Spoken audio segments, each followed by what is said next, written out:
Ada sebuah game bernama Last, game survival terlaris di dunia, di mana para pemain mengumpulkan sumber daya di dunia yang dipenuhi monster. Mereka membangun markas dan berusaha bertahan hidup bersama rekan-rekan mereka. Game ini menawarkan kebebasan strategi dan kedalaman NPC, membuat keseimbangannya sangat baik. Event dan update dilakukan secara rutin, terus menghadirkan perkembangan baru di setiap pembaruan. Namun, di balik game terlaris ini hanya ada satu pengembang, seorang penyendiri bernama Kamiya Sushi. Di kamarnya, Kamiya baru saja menyelesaikan update versi 3, menjadikan game ini versi terbaiknya sejauh ini. Ia mengimplementasikan base level 100, yang akan memicu cerita akhir musim ketika tercapai. Ia lalu mengambil ponselnya dan mengirim pesan ke rekannya bahwa Season 3 telah rilis. Namun, Kamiya tidak berniat berhenti di Season 3. Ia sudah mulai memikirkan konsep untuk musim berikutnya. Sudah 5 tahun sejak pengembangan dimulai dan 3 tahun sejak dirilis, tetapi ide-ide di kepalanya masih tak ada habisnya. Ia percaya game ini baru akan semakin menarik ke depannya. Tak lama kemudian, rekannya Onohara masuk ke kamar dan bertanya apakah game tersebut benar-benar sudah selesai. Kamiya terkejut karena Onohara datang begitu cepat. Onohara mengaku langsung berlari begitu menerima pesan tersebut. Ternyata Onohara Wataru adalah perwakilan bisnis dan lisensi game tersebut. Onohara memuji Kamiya karena berhasil menyelesaikan game itu sendirian, meskipun Kamiya menyebutkan bahwa musik latar dan beberapa desain memang di-outsourcing. Meski begitu, Onohara tetap menganggapnya luar biasa. Kamiya pun membalas dengan menyerahkan bunga, mengatakan bahwa game ini bisa sebesar sekarang karena dukungan Onohara sebagai produser. Mereka ternyata sudah saling mengenal sejak SMA. Kamiya menganggap Onohara sebagai dermawannya, orang yang bersedia memproduksi gamenya dan bahkan memutuskan tidak masuk universitas setelah melihat potensi game itu sebelum rilis. Onohara lalu berkata bahwa game ini terlalu bagus untuk gagal, kecuali jika manusia di dunia ini sudah benar-benar bodoh. Ia menyebutkan bahwa survei kepuasan pengguna terbaru mencapai 98 poin. Mendengar itu, Kamiya bertekad untuk tidak berhenti sampai mencapai 100. Namun Onohara mengatakan itu mustahil karena tidak ada game yang bisa memuaskan semua orang. Kamiya berpendapat sebaliknya. Menurutnya, jika orang sudah tertarik sekali, masih ada peluang untuk membuat mereka semakin menyukai game tersebut. Onohara kemudian menanyakan apakah Kamiya sudah menandatangani dokumen yang ia kirim sebelumnya. Kamiya menjawab sudah, dan karena dokumennya banyak, ia menyerahkan detailnya pada Onohara. Onohara mengambil dokumen itu sambil tersenyum licik, berterima kasih atas kepercayaannya. Tiba-tiba, 3 pria berbadan besar masuk ke ruangan. Onohara mengatakan bahwa ia akan mengambil dokumen tersebut dan memberitahu Kamiya bahwa semuanya telah berakhir. Kamiya terkejut dan bertanya apa maksudnya. Onohara mengejeknya, mengatakan bahwa satu-satunya hal yang bisa Kamiya lakukan hanyalah membuat game, itulah sebabnya ia mengambil seluruh hak atas Last. Kamiya membantah, mengingatkan bahwa dialah pencipta game itu dan mereka masih membutuhkannya untuk update selanjutnya. Namun Onohara mengatakan bahwa dengan base level 100, Last sudah menjadi game yang lengkap. Dari sisi bisnis, update di masa depan dianggap tidak berguna.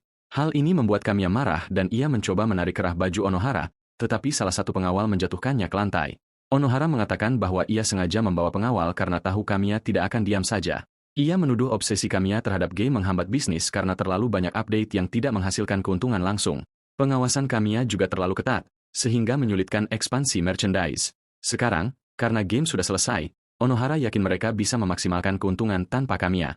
Kamiya kecewa dan memarahi Onohara karena tidak membicarakan hal ini sebelumnya, tetapi Onohara mengabaikannya dan mengatakan bahwa Kamiya pasti tidak akan setuju. Onohara lalu menyuruh Kamiya pergi karena itu juga termasuk dalam kontrak yang telah ia tanda tangani. Dengan itu, Kamiya kehilangan seluruh otoritas atas Last. Ia sempat mempertimbangkan gugatan hukum, tetapi situasinya tidak menguntungkan. Onohara juga memanipulasi opini publik dengan cermat, membuat orang percaya bahwa game tersebut memang seharusnya menjadi miliknya.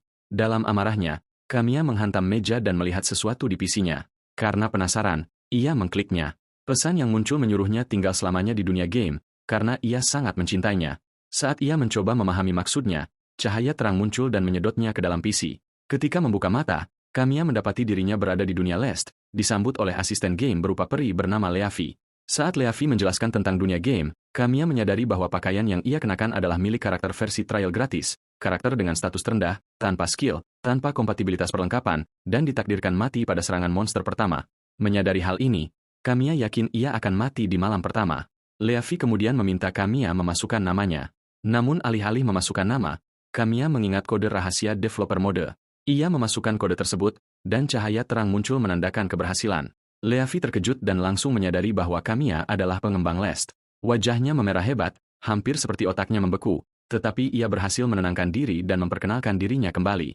Leafi adalah peri hutan yang melindungi alam dan percaya bahwa aktivitas manusia juga bagian dari alam.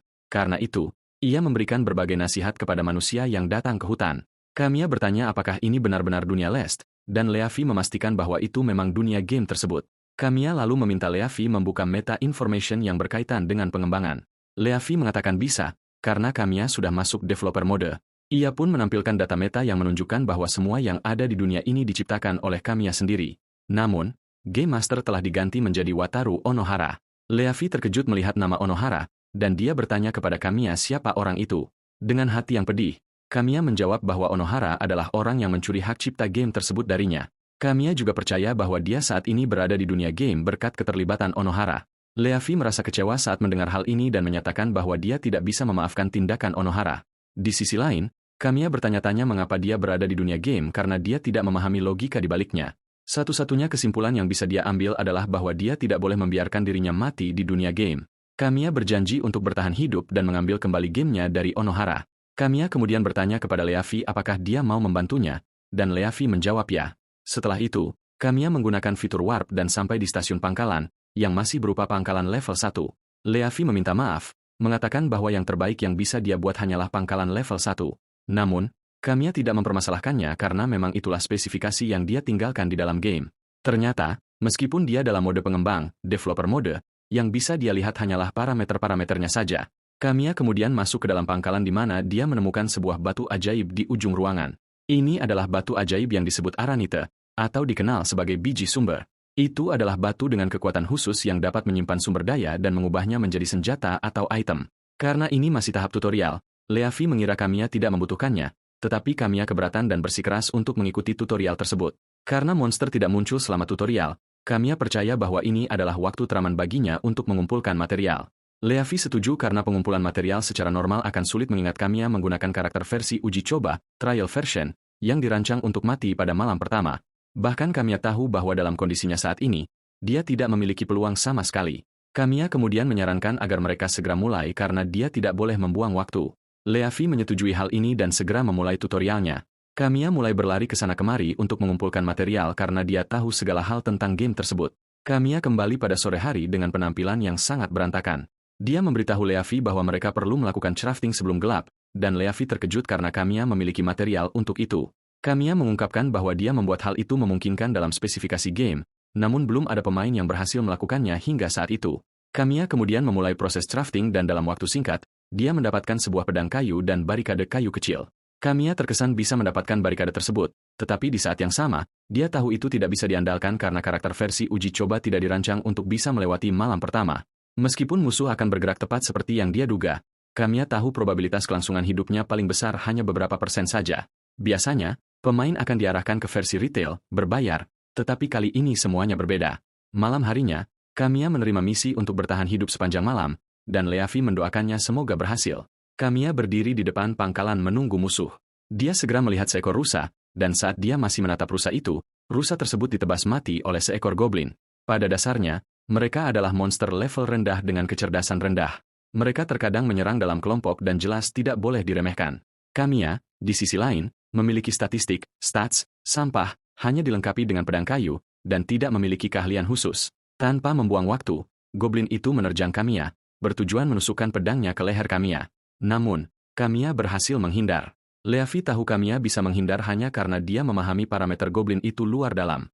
Namun, goblin tersebut terus mengayunkan senjatanya ke arah Kamiya.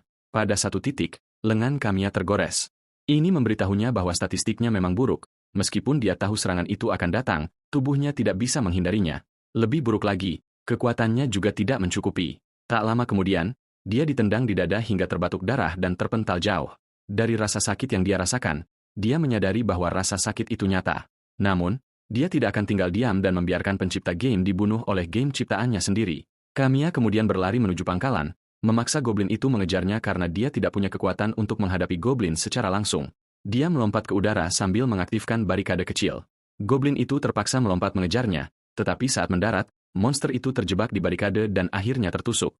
Dengan pergerakan goblin yang terbatas, Kamiya yakin dia punya kesempatan untuk membunuhnya jika dia mengerahkan seluruh berat tubuhnya. Dia melompat ke arah goblin dan mengerahkan segalanya dalam satu serangan. Dia memukul kepala goblin tersebut, akhirnya membunuhnya dan menyelesaikan misi bertahan hidup malam itu. Kamiya kemudian berjanji pada dirinya sendiri untuk bertahan hidup di dalam game, meskipun itu sangat sulit dilakukan. Dia termotivasi oleh kenyataan bahwa dialah satu-satunya yang tahu segalanya tentang game ini. Kamiya bersedia merangkak naik dari titik terendah untuk mengambil kembali semua yang seharusnya menjadi miliknya. Keesokan paginya, Kamiya berdiri di depan batu ajaib, memegang pedangnya untuk merasakan teksturnya. Tanpa ragu, dia bisa melihat bahwa itu terasa sangat nyata. Leavi kemudian muncul, bertanya apakah dia akan pergi mengumpulkan material lagi. Namun, Kamiya menjawab tidak karena menurutnya tutorial kemarin sudah cukup. Dia memberitahu Leavi bahwa dia hanya akan fokus pada crafting hari itu karena ada seseorang yang harus dia temui secepat mungkin. Leavi membuka inventaris dan terkejut melihat jumlah material yang telah dikumpulkan Kamiya. Dasar dari game ini adalah berbagai material dapat dikumpulkan di sekitar pangkalan dan diubah menjadi 3 jenis sumber daya dasar yang disimpan di dalam batu mana. Mana, energi kehidupan yang digunakan untuk mengembangkan orang atau menghasilkan item tipe sihir. Elemen, dibutuhkan untuk memproduksi barang fisik seperti makanan dan bangunan. Gold, digunakan untuk membeli item yang tidak bisa dibuat sendiri. Kamiya kemudian memulai crafting dengan material yang dimilikinya. Setelah selesai, dia berhasil mendapatkan busur, 10 anak panah, sebuah menara pengawas, dan batang kayu. Meskipun dia ingin membuat sesuatu yang lebih kuat, statistik level rendahnya menghalangi hal itu. Kamiya kemudian menyebutkan keinginannya untuk mendapatkan sekutu jika dia ingin bertahan hidup melewati hari ke-7. Ternyata, sebuah stampede, penyerbuan besar-besaran, terjadi pada hari ke-7. Di dalam game, diketahui bahwa monster muncul setiap malam, tetapi stampede adalah wabah monster besar-besaran yang terjadi setiap 7 hari, dan tingkat kesulitannya jauh berbeda. Monster akan keluar dalam jumlah besar dan tingkat kesulitan akan dinaikkan sangat tinggi sehingga pemain versi retail sekalipun akan kesulitan untuk bertahan hidup.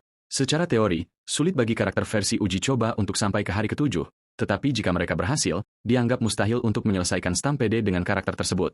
Idenya adalah jika seseorang bisa menyelesaikannya di versi demo, maka tidak akan ada alasan untuk membeli game versi penuhnya. Bahkan Leavi ketakutan karena dia tahu betapa sulitnya bertahan dari stampede. Kamiya bertanya apa yang akan terjadi jika dia mati di dunia game. Leavi menjawab bahwa dia tidak tahu, tetapi diketahui bahwa NPC bahkan tidak merespons, yang berarti kematian Kamiya pasti tidak akan berakhir baik. Namun, Leavi meyakinkan Kamiya bahwa dia akan membantunya dengan cara apapun yang dia bisa. Meskipun karena peraturan dia tidak diizinkan ikut bertempur atau memberikan saran, karena Kamiya dianggap tidak butuh saran, dia berjanji untuk mengumpulkan informasi. Kamiya senang mendengarnya dan berterima kasih, mengatakan bahwa dia akan mengandalkannya. Kamiya juga meminta Leavi untuk berhenti memanggilnya pencipta dan memanggil namanya saja, tetapi Leavi menolaknya. Setelah ini, Kamiya melangkah keluar dan membangun sebuah menara pengawas. Kamiya bergumam betapa tidak praktisnya ia harus hadir secara fisik untuk menyiapkan segalanya. Leavi membenarkan hal ini, menjelaskan bahwa level markas masih rendah, itulah sebabnya ia belum bisa mengerahkan berbagai hal langsung dari peta. Setelah menara pengawas selesai, Kamiya berdiri di atasnya untuk melihat dunia di sekitarnya. Kamiya sangat terpukau dan berbicara tentang betapa luar biasanya pemandangan itu. Leavi memujinya, mengingatkan bahwa Kamiyalah yang menciptakan segalanya. Melihat betapa luar biasanya dunia itu, Kamiya semakin termotivasi untuk merebutnya kembali dari Onohara. Malam harinya, Kamiya menerima misi untuk bertahan hidup lagi. Ia mencabut pedangnya, menunggu musuh muncul. Sesaat kemudian, 2 goblin muncul dari hutan. Ia tidak terkejut karena konsep pertarungan kali ini berbeda dari hari pertama. Kamiya tidak ragu sebelum bergerak. Bahkan busur pun terasa cukup berat untuk ditarik karena pada levelnya saat ini, belum ada pengubah kekuatan, strength modifiers. Kamiya tentu tidak bisa mengeluh karena ia sendiri yang mengatur sistemnya seperti itu. Secara mengejutkan, ia meleset pada tembakan pertama. Leavi memberitahu bahwa ini terjadi karena pengubah akurasi juga belum aktif. Sekali lagi, Kamiya tidak bisa mengeluh karena ia merancang segalanya demikian. Kamiya kemudian melepaskan tembakan lain dan kali ini mengenai kaki salah satu goblin. Goblin itu jatuh sambil berteriak kesakitan, tapi Kamiya belum selesai. Ia menembakkan panah lain yang menembus dada goblin tersebut untuk menghabisinya. Kamiya kemudian melompat dari menara pengawas untuk memperpendek jarak dengan goblin terakhir. Dari apa yang ia pelajari malam sebelumnya, ia menyadari ada cara agar tetap selangkah lebih maju meski statistiknya terbatas. Dengan jarak yang dekat, Kamiya mampu menjaga akurasinya, dan panah itu langsung menancap di tubuh si goblin. Kamiya menembak sekali lagi untuk merobohkannya, lalu berjalan mendekat untuk memberikan tembakan di kepala sebagai penyelesaian. Dengan ini, Kamiya berhasil melewati malam kedua, dan Leavi merayakan kemenangan bersamanya. Namun, ada seorang wanita yang mengawasi segalanya dari balik hutan. Keesokan paginya, Kamiya keluar untuk mengumpulkan anak panah yang masih bisa dipakai karena ia tidak boleh membuang-buang sumber daya. Dasar aturannya adalah, panah yang ditembakkan berisiko rusak, tetapi yang masih utuh bisa diambil dan digunakan kembali. Saat memeriksa, Kamiya menyadari ada 2 panah yang utuh, tetapi ia hanya menemukan 1. Namun, ia tidak terkejut karena ia sudah tahu apa yang terjadi pada panah kedua. Tepat saat itu, ia mendapatkan misi untuk menemukan keberadaan panah yang hilang. Kamiya melihat jejak yang mengarah ke hutan dan mengikutinya. Sambil menyusuri hutan, Kamiya mendesak Leafi untuk berhati-hati.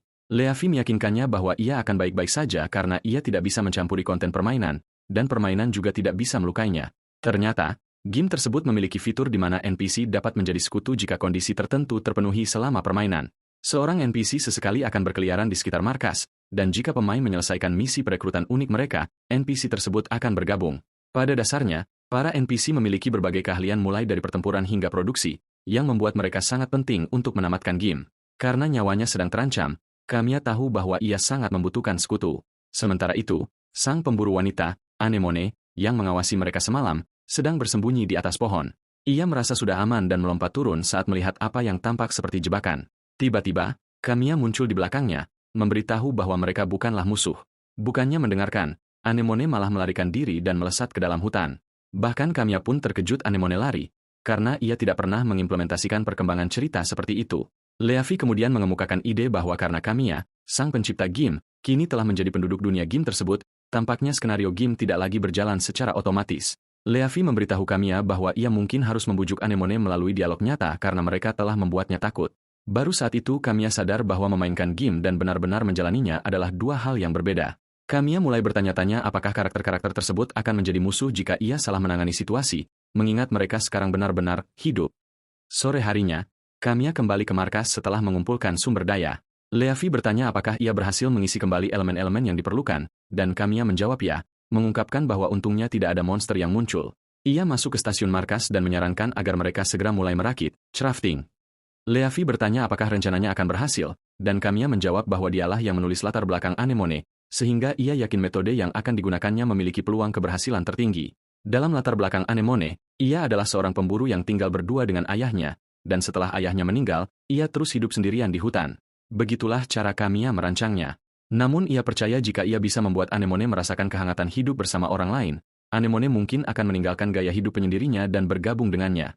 Meski begitu, Kamiya tidak percaya diri 100% karena mereka kini berada di luar naskah. Kamiya kemudian membuat bahan-bahan yang dibutuhkannya, sebuah panci besi, sendok sayur, garam, lada, daging giling, dan 2 set peralatan makan. Setelah bahan siap, Kamiya mulai memasak dan ia merasa kaget bahwa ia benar-benar memasak di dalam sebuah game, sesuatu yang tidak pernah ia bayangkan sebelumnya. Leafi memberitahu bahwa ia bisa menghasilkan makanan jadi secara instan setelah levelnya naik, tetapi Kamiya berkata bahwa memasak bukanlah pengalaman yang buruk. Leafi bisa melihat bahwa Kamiya pandai memasak, dan Kamiya menyebutkan bahwa ia sudah lama hidup sendiri, terbiasa mengurung diri di rumah demi mengerjakan game tersebut. Kamiya mengenang bahwa setelah ia lulus SMA, Onohara sering datang berkunjung, tapi itu semua sekarang tinggal sejarah. Sesaat kemudian, Anemone muncul sambil menodongkan busurnya ke arah Kamiya. Kamiya mengangkat tangan, memberitahu Anemone bahwa ia bukan musuh.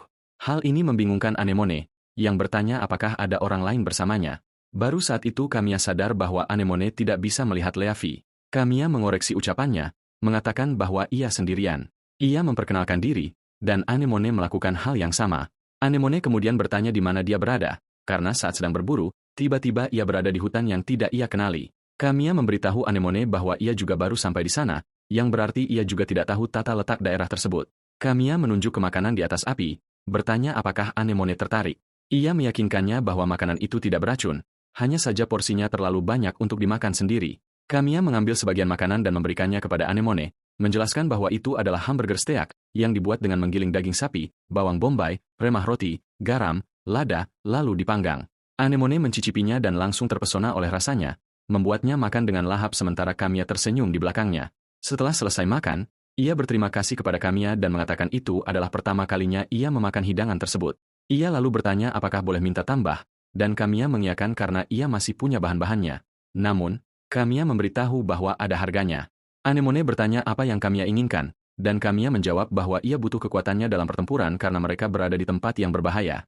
Anemone berpikir sejenak, dan Kamiya mengingatkannya bahwa satu-satunya cara agar tidak menjadi mangsa adalah dengan menjadi pemburu. Sistem kemudian memberi Kamiya misi rutin untuk bertahan hidup di malam hari, sambil memberitahunya bahwa Anemone akan bergabung jika ia bisa bertarung bersamanya dan menang. Secara mengejutkan, Anemone memberitahu Kamiya bahwa ia siap untuk bergabung dengannya dalam pertempuran. Tidak lama setelah itu, 3 goblin muncul di kejauhan.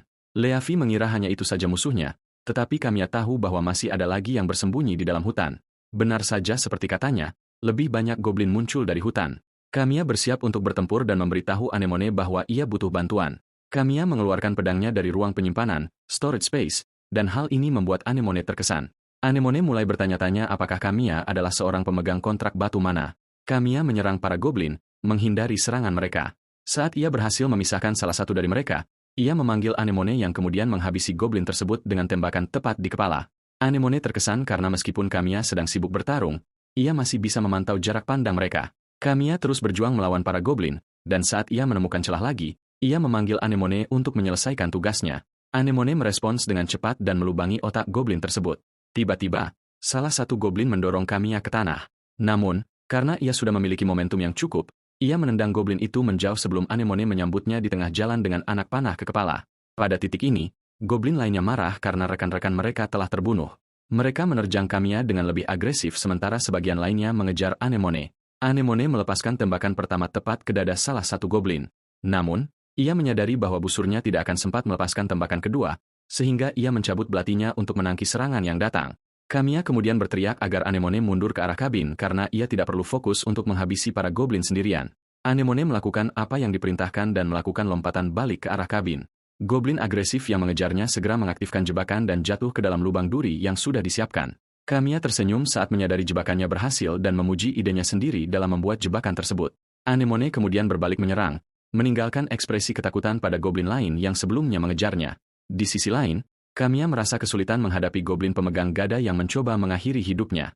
Ia sadar bahwa ia kesulitan karena statistik karakter yang ia gunakan sangat buruk, Trust Stats. Sebelum ia menyadarinya, goblin itu melucuti senjatanya. Namun, tepat saat goblin itu hendak menghancurkan kepalanya, sebuah anak panah terbang tepat ke kepala goblin tersebut dan membunuhnya. Kamiya terkejut, dan saat ia berbalik, ia menyadari bahwa Anemone telah membunuh zombie yang ia hadapi dengan belati, memberinya cukup waktu untuk membantunya. Dengan ini, Kamiya berhasil bertahan hidup di hari ketiga. Setelah pertempuran, Kamiya menuju kabin untuk mengatur inventaris dengan batu mana. Saat itulah Anemone memastikan bahwa dia benar-benar seorang kontraktor mana. Kamiya membenarkannya, mengatakan bahwa ia baru saja melakukan kontrak dengan batu ajaib tersebut. Rupanya, para NPC memahami berbagai kemampuan khusus pemain sebagai sihir spesial yang hanya bisa digunakan oleh mereka yang berkontrak dengan batu mana, sebagai padanan dari kontrol permainan. Kamiya akhirnya mengambil langkah dan mengajak Anemone untuk bergabung dengannya karena Anemone tidak punya tempat tujuan dan Kamiya juga butuh sekutu untuk bertahan hidup. Anemone berbicara tentang pepatah populer bahwa mereka yang berkontrak dengan batu mana memiliki misi untuk dunia. Berdasarkan keyakinan ini, Anemone percaya mungkin ada alasan mengapa ia tersesat dan berakhir di tempat Kamiya berada. Selain itu, ia memuji keterampilan tempur Kamiya. Ia kemudian mengulurkan tangannya untuk menjabat tangan Kamiya sebagai tanda kesepakatan. Sistem memberitahu Kamiya bahwa Anemone telah bergabung dengan timnya. Keesokan paginya, Kamiya bangun lebih awal untuk menyiapkan sarapan. Tidak lama setelah itu, Anemone keluar dan Kamiya hampir pingsan karena terkejut melihat betapa cantiknya dia tanpa pakaian tempurnya. Kamiya segera memalingkan wajah agar Anemone tidak melihat wajahnya yang memerah. Anemone bercerita bahwa ia telah lama tinggal bersama ayahnya di hutan, dan ini adalah sebuah perubahan baginya.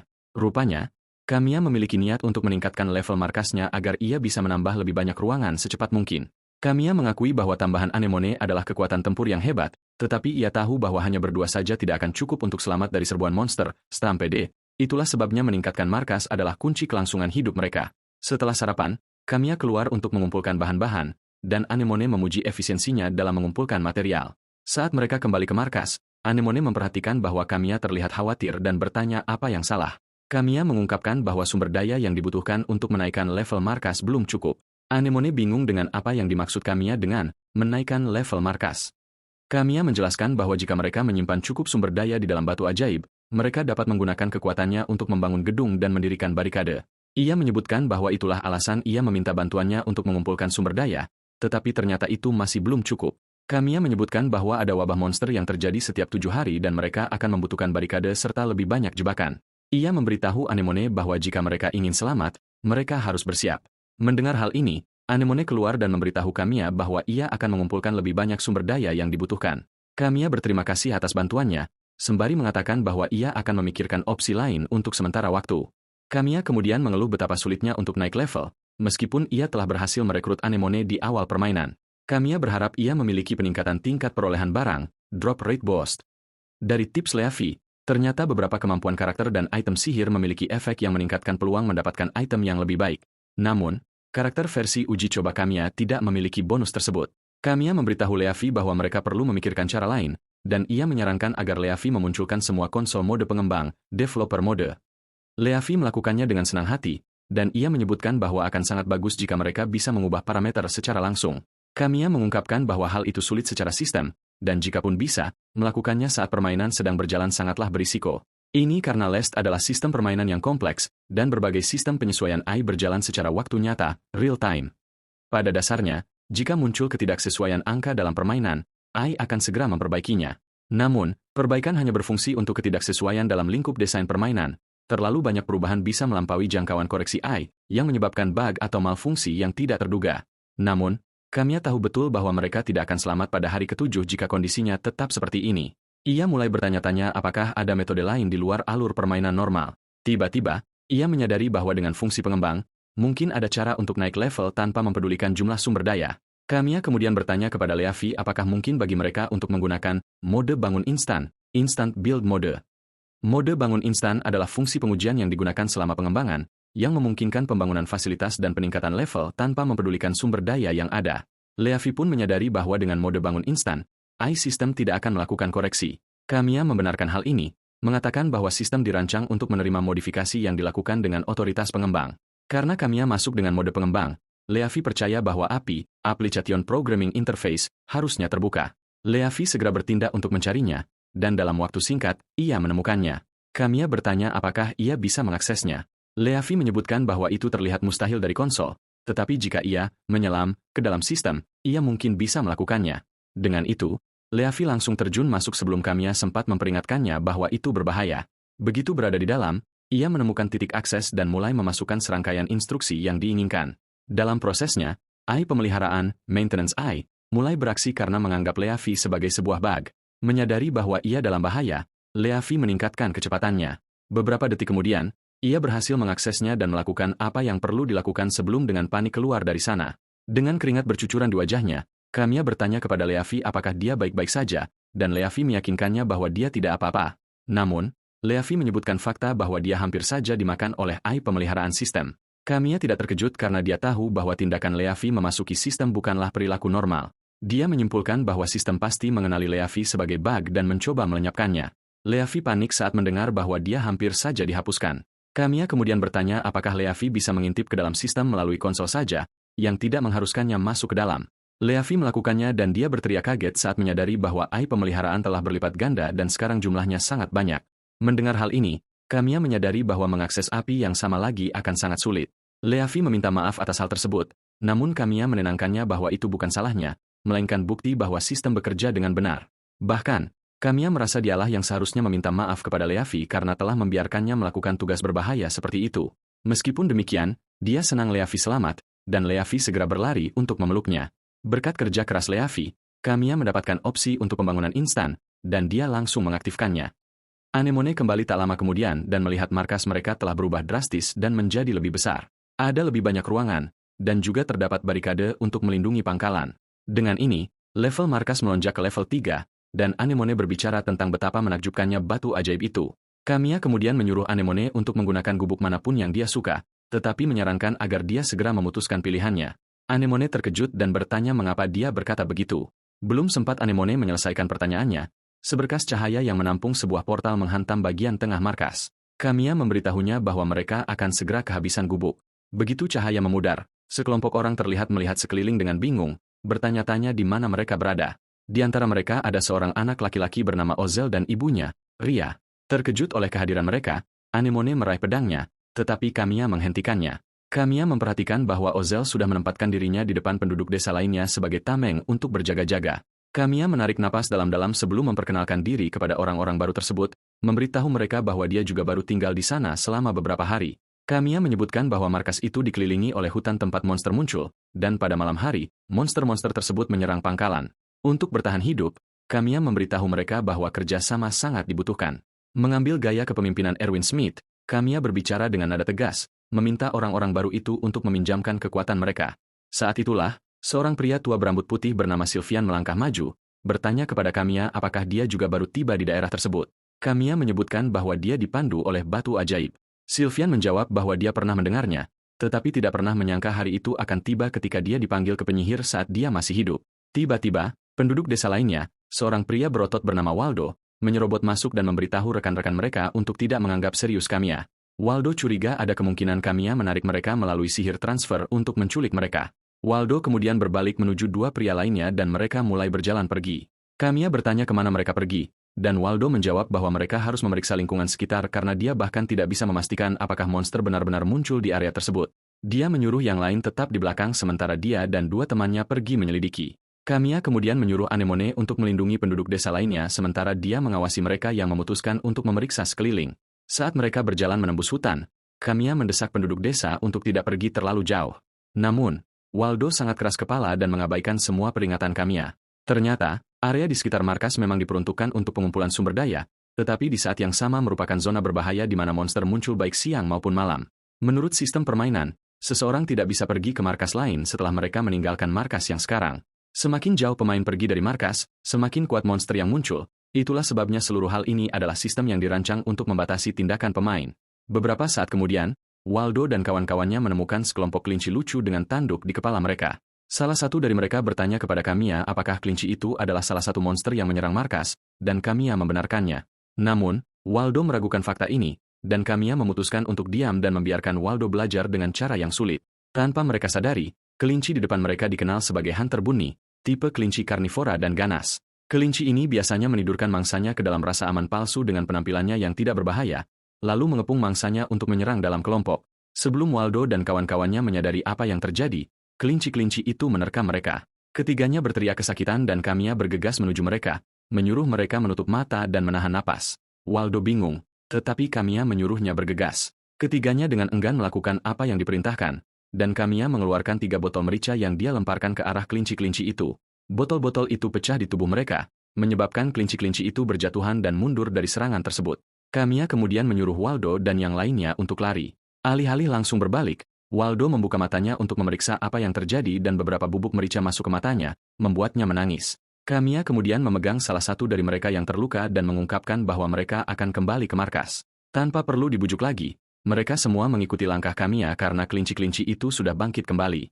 Setelah berlari beberapa saat, mereka kembali dengan selamat ke markas, dan Waldo serta yang lainnya menerima perawatan medis. Dengan ini, penduduk desa mulai menetap dan mereka membagi diri ke dalam beberapa kelompok. Beberapa memulai pelatihan tempur sementara beberapa membantu merapikan keadaan. Selama latihan, salah satu penduduk desa menyadari bahwa Waldo lebih termotivasi dari sebelumnya. Waldo menyebutkan bahwa monster-monster itu agak tangguh, tetapi dia yakin mereka bisa menang saat melawan mereka lagi nanti. Saat semuanya sedang berlangsung, Leafi mendatangi Kamiya, mengatakan bahwa dia senang karena mereka telah menambah lebih banyak sekutu di markas. Kamiya memberikan jawaban singkat, dan Leafi menyadari ada yang salah. Dia bertanya apa masalahnya, dan Kamiya menunjuk ke arah Ozel. Ternyata pada tahap awal permainan, ada kejadian dan karakter yang diatur seperti pemandu untuk membantu pemain memahami aturan dunia game tersebut. Rupanya, Ozel adalah karakter yang disiapkan untuk mengajari pemain bahwa NPC yang mati tidak dapat dihidupkan kembali. Selama serangan monster malam itu, ternyata Ozel akan mati dalam pertempuran. Para pemain kemudian akan belajar bahwa NPC tidak tergantikan saat mereka melihat ibu Ozel meratapi anaknya. Karena Ozel akan segera mati, Kamiya bertanya-tanya apakah dia memiliki kekuatan untuk mengubah takdir tersebut. Setelah pelatihan hari itu, Waldo dan para pejuang kembali dalam keadaan lapar, tetapi para wanita dalam kelompok tersebut telah menyiapkan makanan. Dalam waktu singkat, semua orang di markas duduk di meja untuk makan. Sambil makan, Ozel bertanya dengan nada bercanda kepada Anemone tentang permainan pedangnya. Anemone mengakui bahwa keterampilan pedangnya cukup lumayan, dan ini memotivasi Ozel. Namun, Anemone memberitahunya bahwa dia masih punya banyak pekerjaan rumah dalam hal memanah. Di sisi lain, Kamiya fokus pada Ozel alih-alih makan karena dia tahu bahwa Ozel hanyalah karakter yang dimasukkan ke dalam game untuk membantu pemain memahami aturan permainan. Dia tahu bahwa meskipun pemain tidak mengirim Ozel ke medan perang, dia akhirnya akan melebih-lebihkan kekuatannya sendiri, berkeliaran ke dalam pertempuran, dan kemudian kehilangan nyawanya. Inilah cara pemain mengetahui bahwa NPC tidak akan muncul kembali, respawn. Waldo merangkul Ozel, menepuk kepalanya, dan mulai berbicara tentang bagaimana dia akhirnya menjadi seorang pria. Tetapi ibunya mendesak Waldo untuk berhenti memprovokasi anaknya. Ozel kemudian memberitahu ibunya bahwa monster selalu menyerang mereka, jadi dia tidak punya pilihan selain belajar cara bertarung. Ibunya berpendapat bahwa ia tidak perlu ikut bertarung karena sudah ada orang dewasa yang melakukannya. Namun, Asel memberikan argumen balasan, mengingatkan ibunya bahwa ia harus melindungi semua orang karena begitulah sosok ayahnya dulu. Ria kemudian memberitahu Al bahwa ayahnya memang kuat, tetapi dia tidak pernah salah mengira kenekatan sebagai keberanian. Mendengar hal itu, Kamiya akhirnya memahami bahwa kenekatan dan keberanian adalah dua hal yang berbeda, dan jika ia ingin menjaga Asil tetap hidup, ia memerlukan pendekatan baru. Kamiya menyadari bahwa ia butuh strategi dengan peluang sukses yang didasari oleh keberanian. Sylvian ikut dalam percakapan tersebut, menyuruh Asel agar tidak nekat, persis seperti yang dikatakan ibunya, dan OL mengakui nasihat pria tua itu. Sylvian menyarankan agar mereka bekerja sama untuk melindungi desa. Namun, tiba-tiba mereka tersadar bahwa tempat itu bukan lagi desa mereka. Saat itu juga, Sylvian bertanya kepada Kamiya apakah ada minuman keras untuk mereka. Waldo terkejut mendengar orang tua itu meminta alkohol saat mereka hendak pergi berpertempuran. Sylvian menyebutkan bahwa ia menginginkan minuman itu justru karena alasan tersebut. Ia telah memutuskan bahwa ia tidak mau mati dalam keadaan sadar, tanpa alkohol. Namun, Waldo menganggap itu adalah resolusi yang menyedihkan, dan semua orang pun tertawa terbahak-bahak. Kamiya kemudian memberitahu mereka bahwa jika mereka bisa melewati serangan malam ini, ia akan mencoba mencarikan minuman untuk bersulang. Waldo adalah orang pertama yang berdiri untuk merayakan hal ini. Namun, suasana hati Kamiya sedang buruk dan Leavi bertanya apa masalahnya. Kamiya menyebutkan bahwa ia tidak bisa berhenti memikirkan fakta bahwa dialah yang melemparkan kelompok ini ke dalam permainan bertahan hidup yang brutal. Meskipun ia sadar hal itu diperlukan untuk menciptakan permainan pamungkas, Leavi setuju dengannya, mengingatkan Kamiya bahwa tanpa dia, para NPC ini bahkan tidak akan ada. Kamiya kemudian menyebutkan bahwa ia tidak ingin menjadi pencipta sampah yang tidak bertanggung jawab atas apa yang telah ia ciptakan. Menjelang malam, Kamiya mengumpulkan kelompok tersebut dan memberitahu mereka bahwa akan ada serangan monster lagi. Itulah sebabnya mereka perlu meninjau formasi untuk persiapan yang lebih baik. Kamiya menyebutkan bahwa mereka yang tidak ikut bertempur harus berjaga di sekeliling dari dalam pangkalan. Ia memberitahu bahwa monster biasanya datang dari satu arah, tetapi ia tidak ingin mereka lengah, jadi ia ingin semua orang berpencar dan tetap waspada. Sedangkan untuk para petarung, 3 orang yang paling terampil menggunakan busur akan membentuk skuad pemanah yang dipimpin oleh Anemone. Kamiya kemudian menyuruh yang lain mengambil pedang dan bergerak ke depan karena mereka akan bekerja secara berpasangan. Satu pasangan akan bertugas sebagai penjaga di depan skuad pemanah, sementara kelompok Waldo akan berada di garis depan bersama rekannya. Waldo sangat antusias saat mendengar ini karena ia sudah tidak sabar untuk beraksi. Namun, ia ingin tahu dengan siapa Kamiya berpasangan, dan Kamiya menyebutkan bahwa Ozel bersamanya. Hal ini mengejutkan Ozel dan ibunya.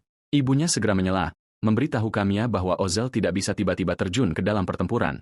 Kamiya memberitahu wanita itu bahwa ia sebenarnya memahami kekhawatirannya, tetapi ia mengatakan bahwa berada di barisan belakang tidak menjamin keselamatan. Kamiya menyebutkan bahwa jika Ozel bersedia dan mampu bertarung, itu berarti semakin cepat ia menjadi kuat dan lebih baik. Ia menambahkan bahwa hal ini juga meningkatkan peluangnya untuk bertahan hidup. Meskipun demikian, Ria tampak khawatir, tetapi Kamiya meyakinkan wanita itu bahwa ia akan melakukan segala daya untuk melindungi Ozel. Ternyata, Kamiya sengaja menempatkan Ozel di garis depan untuk memprediksi pergerakan musuh karena sistem AI akan bergerak untuk memastikan Ozel mati. Walaupun bukan jaminan, Kamiya percaya bahwa risiko harus diambil jika ia ingin membalikan peristiwa yang sudah terprogram, skrip. Anemone kemudian memberitahu Ria bahwa dia bisa mempercayai kecakapan tempur Kamiya. Namun, Kamiya memberitahu Ria bahwa ia tidak akan membawa Asel kecuali anak itu bersedia. Belum selesai ia bicara, Asel melompat dan mengatakan bahwa ia bersedia karena ingin menjadi kuat seperti ayahnya. Setelah semuanya siap, Kamiya memberikan pidato motivasi untuk membangkitkan semangat para petarung demi pertempuran yang akan datang. Saat malam tiba, Kamiya menerima misi hari keempat, yaitu bertahan hidup di malam hari lagi. Tak lama kemudian, pertempuran dimulai dan semuanya berjalan sesuai rencana. Kamiya juga menyuruh Leavi untuk membantu mengawasi Asel dan segera memberitahu jika terjadi sesuatu. Anemone berdiri di menara pengawas bersama skuadnya dan memerintahkan mereka untuk menembakkan panah ke arah goblin. Ia memberitahu bahwa tidak masalah jika bidikan mereka kasar selama mereka mampu merusak formasi musuh. Sementara Anemone memencarkan para goblin, Kamiya dan tim penyerang mengejar goblin yang terisolasi. Ia menyuruh mereka untuk menghabisi musuh satu persatu, tetapi mendesak mereka agar tidak memisahkan diri dari pasangan dan mempertahankan keunggulan jumlah. Kamiya juga menyuruh Waldo untuk memastikan musuh tidak mendekati menara pengawas. Waldo mengakui perintah itu, memberitahu Kamiya bahwa dia tidak perlu diingatkan. Ternyata jumlah monster telah meningkat, dan ini berkat peningkatan level pangkalan juga. Namun, para petarung sebenarnya bertahan dengan cukup baik meskipun ini adalah pertempuran pertama mereka. Para petarung mempertahankan formasi 2 orang, mencegah musuh berkoordinasi dan kemudian menghabisi mereka. Waldo adalah yang paling bersemangat saat ia mengejar goblin, menebas mereka seperti memotong mentega. Waldo sedang melawan salah satu goblin ketika ia menyadari bahwa monster itu sedang menatap ke arah lain. Waldo menggunakan kesempatan ini untuk menjatuhkan goblin tersebut sambil mengejeknya karena membuang muka. Tanpa sepengetahuannya, program sistem telah bekerja, yang mendorong para goblin untuk menjatuhkan Asel. Pertempuran berlanjut dengan cukup baik, dan berkat jebakan yang telah mereka pasang sebelumnya, mereka mampu mengurangi jumlah musuh secara signifikan. Kamiya juga menyadari bahwa musuh mudah dibaca, dan ini berkat kehadiran Asil. Namun, dunia permainan tidak akan membiarkan hal-hal berjalan mudah. Tiba-tiba, para goblin menjadi lebih kuat dan lebih ganas. Anemone menyadari bahwa para goblin bergerak dengan cara yang aneh dan dia melompat dari menara pengawas untuk bergabung dalam pertempuran di darat. Leavi, di sisi lain, memastikan untuk tetap berada di dekat Asil, tetapi tiba-tiba dia melihat goblin menyerang Kamiya dari samping dan memperingatkannya. Sebelum dia sempat berbalik, para goblin telah menjatuhkan Asil ke tanah. Kamiya panik saat melihat ini dan berteriak pada Asil, menyuruhnya cepat bangun. Salah satu goblin hendak membunuhnya, tetapi hal itu digagalkan oleh panah Anemone yang menembus mata goblin tersebut. Anehnya, goblin itu mencabut panahnya dan tidak mengejar Anemone. Anemone terkejut saat menyadari bahwa para goblin tidak memperhatikan dirinya, yang mana sangat aneh mengingat bagaimana biasanya goblin beroperasi. Di sisi lain, Waldo masih bersenang-senang melawan para goblin ketika tiba-tiba dia terpental oleh salah satunya. Waldo benar-benar terkejut. Namun sebelum mereka menyadarinya, salah satu goblin telah berhasil mendekati Asil. Saat Ozel gemetar ketakutan, Kamiya berteriak padanya untuk bangun dan mengambil pedangnya. Tepat saat ia hampir kehilangan nyawanya, Kamiya melompat untuk menahan serangan. Kamiya mendapati dirinya kesulitan melawan goblin tersebut, dan dia mulai bertanya-tanya apakah ini adalah intervensi sistem untuk memastikan Asil mati. Saat bergulat dengan goblin, makhluk itu menusuk bahunya dengan cakarnya yang tajam, membuatnya berteriak kesakitan. Salah satu goblin mendapat kesempatan bebas untuk menjatuhkan Asil, tetapi Anemone ada di sana untuk menyelamatkannya lagi. Dia menebas goblin itu dan mendorongnya jatuh. Tepat saat goblin itu akan bangkit, Waldo yang marah muncul dan meninju goblin itu hingga jatuh ke tanah sambil berbicara tentang betapa mudahnya memukul goblin karena mereka berbentuk seperti manusia. Kamiya kemudian menyuruh Waldo dan Anemone untuk menarik para goblin menjauh, dan Waldo melompat ke arah salah satu dari mereka untuk memukulnya secara brutal hingga mati. Anemone juga menggunakan busurnya, melepaskan tembakan ke arah goblin sambil menyuruh para petarung untuk memukul mundur mereka. Kamiya segera mendapati dirinya kesulitan melawan goblin lain dan Kamiya menyuruh Ozel untuk memukul kepala goblin tersebut. Asil membeku ketakutan, dan Kamiya mengingatkannya bahwa ini adalah titik balik takdirnya. Kamiya memberitahunya bahwa ia harus bertarung jika ingin tetap hidup. Kamiya bertanya apakah ia benar-benar ingin menjadi kuat seperti ayahnya, dan hal ini memotivasi Asil untuk menebas kepala goblin tersebut. Serangan itu memberi celah bagi Kamiya untuk menghunuskan pedangnya ke leher sang goblin dan akhirnya menghabisinya. Kamiya memuji keberanian Asil dan mengatakan bahwa mereka hanya perlu menghadapi beberapa lagi. Kamiya dan anak buahnya kemudian mengintensifkan serangan, membantu mereka menumbangkan semua goblin. Pada akhirnya, kelompok Kamiya menang setelah pertempuran panjang yang membuat pedang-pedang mereka dalam kondisi rusak parah. Penduduk bersukacita saat fajar menyingsing, dan Kamiya menerima notifikasi ucapan selamat karena telah bertahan di hari keempat. Mereka kembali ke markas dan Asil berlari ke pelukan ibunya. Kamiya merasa senang karena ia mampu mengubah nasib Asil, dan dengan ini ia termotivasi untuk melewati serangan Stampede tanpa kehilangan satu orang pun. Itulah betapa percaya dirinya dia, namun sedikit yang ia tahu bahwa dunia game selalu menagih bayarannya. Tak lama kemudian, Kamiya berhasil menaikkan level markas ke level 5. Penduduk desa terkesan dengan banyaknya perubahan yang terjadi, dan Sylvian akhirnya melihat kekuatan sejati dari batu sihir tersebut. Rupanya, mereka mampu melakukan ini berkat monster-monster yang mereka kalahkan dan persediaan yang dikumpulkan di hutan karena semuanya terakumulasi sebagai sumber daya di dalam batu sihir. Sebagai imbalan atas sumber daya ini, mereka dapat memperkuat markas menggunakan kekuatan batu tersebut. Seiring menguatnya markas, pertumbuhan penduduk juga meningkat. Ini berarti semakin aman markas tersebut, semakin kuat pula para penduduknya. Namun, Kamiya memberitahu mereka bahwa mereka tidak akan tumbuh kuat tanpa melakukan apa-apa karena perubahan terjadi melalui latihan dan pengalaman. Kamiya menyarankan agar mereka menyelesaikan semuanya dengan cepat sehingga mereka bisa melanjutkan latihan rutin mereka. Berkat keberhasilannya menaikkan level markas menggunakan mode bangun instan, Kamiya mengamankan personel dan peralatan yang cukup substansial untuk tahap awal game. Dengan koordinasi yang ketat, mereka mampu bertahan dari 2 serangan yang menyusul. Setiap NPC berkembang dan koordinasi mereka menjadi sangat lancar. Bahkan Asil mulai tumbuh dengan kecepatan yang luar biasa. Sejak saat itu, Ai tidak lagi memfokuskan serangannya pada Asil. Tanpa terasa, hari ke-7 pun tiba, yaitu hari di mana mereka harus menantang Stampede. Pagi itu, Ria menemukan Kamiya sedang merawat pedang-pedang, dan ia memberitahu Kamiya bahwa sarapan sudah siap. Kamiya berterima kasih, dan Ria bertanya apa yang sedang ia lakukan. Ia menjawab bahwa ia sedang memilah senjata dengan daya tahan, durability, rendah. Karena malam itu adalah Stampede, ia percaya akan sangat fatal jika pedang patah saat pertempuran. Untuk membedakan pedang yang lemah, Kamiya mengikatkan tali merah pada senjata-senjata itu, dan ia memberitahu salah satu petarung yang lewat untuk tidak menggunakan pedang bertanda merah. Ia juga mendesaknya untuk memberitahu yang lain. Setelah itu, Ria kembali mengajaknya sarapan. Tetapi Kamiya belum siap karena ia harus memeriksa jebakan terlebih dahulu. Malam harinya, Kamiya mengumpulkan semua orang untuk memberitahu bahwa mereka akhirnya mencapai hari ke-7 saat Stampede terjadi. Ia memperingatkan kemungkinan skalanya akan lebih besar dari apapun yang pernah mereka hadapi. Kamiya menyuruh mereka yang tetap berada di dalam markas untuk memilih senjata agar mereka bisa melindungi markas dari dalam juga. Kamiya menginformasikan bahwa mereka akan menggunakan formasi kompak untuk menghindari kewalahan oleh jumlah musuh. Ia mengatur formasi dan menempatkan dirinya di baris depan, sementara Waldo di belakangnya, dan Anemone tetap di baris belakang untuk memberikan serangan jarak jauh. Setelah selesai mengatur formasi, ia memerintahkan para petarung untuk bergerak. Ia juga mendesak mereka untuk memeriksa ulang senjata mereka, tetapi Asil tampak memegang pedang yang lemah karena ia tidak mendapatkan informasi tersebut. Meskipun begitu, ia bergabung dengan Kamiya di baris depan dan semua orang bersiap untuk bertempur. Kamiya memerintahkan mereka untuk menutup gerbang saat mereka bersiap menyambut musuh. Ria dan penduduk lainnya duduk di belakang gerbang dengan senjata mereka sendiri untuk memastikan mereka terlindungi. Ria berdiri untuk memeriksa putranya dan ia terkejut melihat Asil memegang salah satu senjata yang lemah. Beberapa saat kemudian, para goblin muncul dalam jumlah besar dan mereka tampak haus darah. Bilah notifikasi berubah menjadi merah saat Kamiya diperingatkan tentang invasi skala besar yang akan terjadi. Seperti biasa, mereka diharapkan untuk bertahan hidup, tetapi puncaknya adalah senjata Asil yang jelas-jelas lemah. Dengan banyaknya goblin yang keluar, salah satu penduduk mulai gemetar melihat jumlah mereka. Namun, Kamiya memotivasi mereka, mengatakan agar tidak gentar karena mereka telah bersiap tepat untuk hari ini. Kamiya kemudian memerintahkan Anemone untuk menembakkan panah api. Anemone dan para pemanah lainnya mulai bekerja, melepaskan panah ke arah gerombolan goblin. Panah-panah tersebut segera menimbulkan ledakan besar yang mengguncang dan menghanguskan goblin di sekitarnya. Waldo dan petarung lainnya terkesan dan menyebutnya sebagai kembang api terbaik. Rupanya, Kamiya sengaja menaikkan levelnya agar bisa menyelesaikan produksi bubuk mesiu. Meskipun ia menjaga desain ranjau darah tetap sederhana, ia yakin itu lebih dari cukup untuk sekumpulan goblin yang tidak berotak. Kamiya kemudian menyuruh para petarung bersiap karena masih banyak yang akan datang.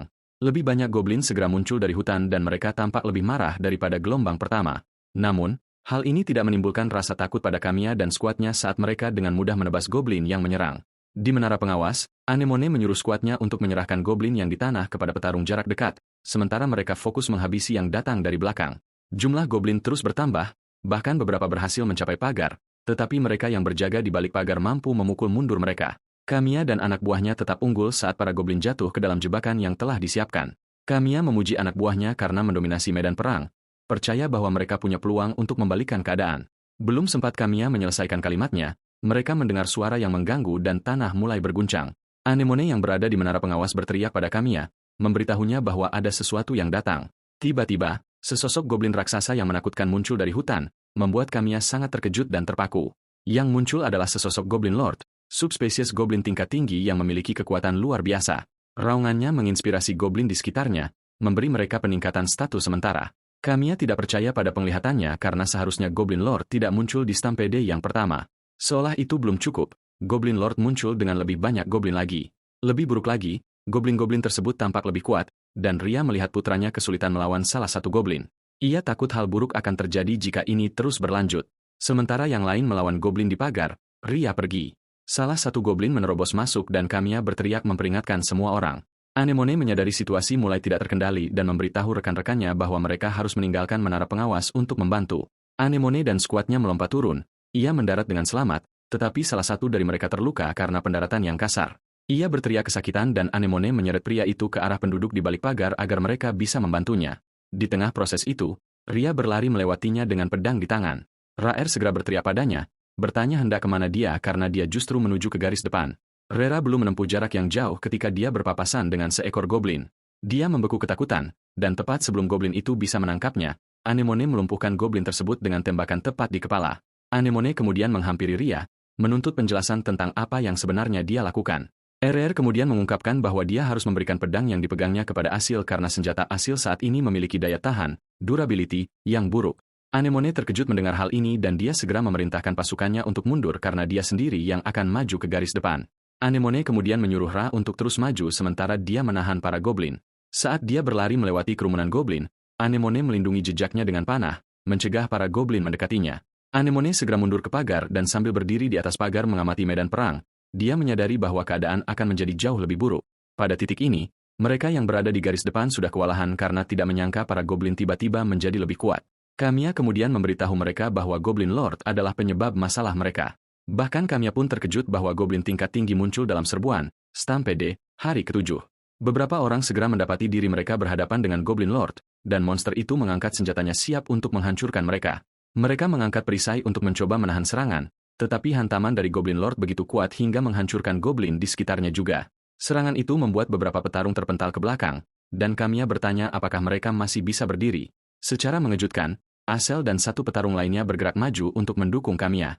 Goblin Lord menyiapkan serangan lain dan mengayunkan gada besarnya ke arah Kamiya. Tepat saat serangan itu akan mendarat, sesuatu terlintas di otak Kamiya, dan dia mampu menangkis, parry, serangan itu, yang mengejutkan semua orang. Kamiya merayakannya saat melihat hal ini karena meskipun itu adalah mekanik standar dalam game, melakukannya secara nyata sangatlah mengerikan. Goblin Lord merasakan efek dari apa yang dilakukan Kamiya, dan hal itu membuatnya murka.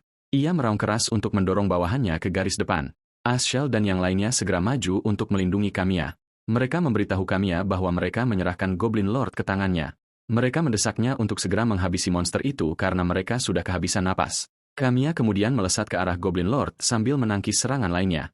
Bahkan Kamiya bisa melihat bahwa perang atrisi, perang adu ketahanan, akan berakibat buruk bagi mereka, dan dia harus menemukan cara untuk mengakhiri pertarungan secepat mungkin. Saat itulah dia mendengar Leafi memanggil namanya dan dia menyuruhnya untuk memunculkan konsol cincin. Leafi mengonfirmasi perintah tersebut dan membuka konsol, lalu Kamiya menyadari bahwa fitur penyeimbang AI saat ini sedang aktif. Leafi bertanya mengapa Kamiya membutuhkan konsol tersebut, dan Kamiya menunjukkan bahwa pengubah cincin, ring modifier, aktif. Selain itu, AI generasi sedang kelebihan beban, overloaded, yang berarti dia bisa memicu semua kritikal, all critical. Leafi bingung karena dia tidak tahu apa itu, semua kritikal.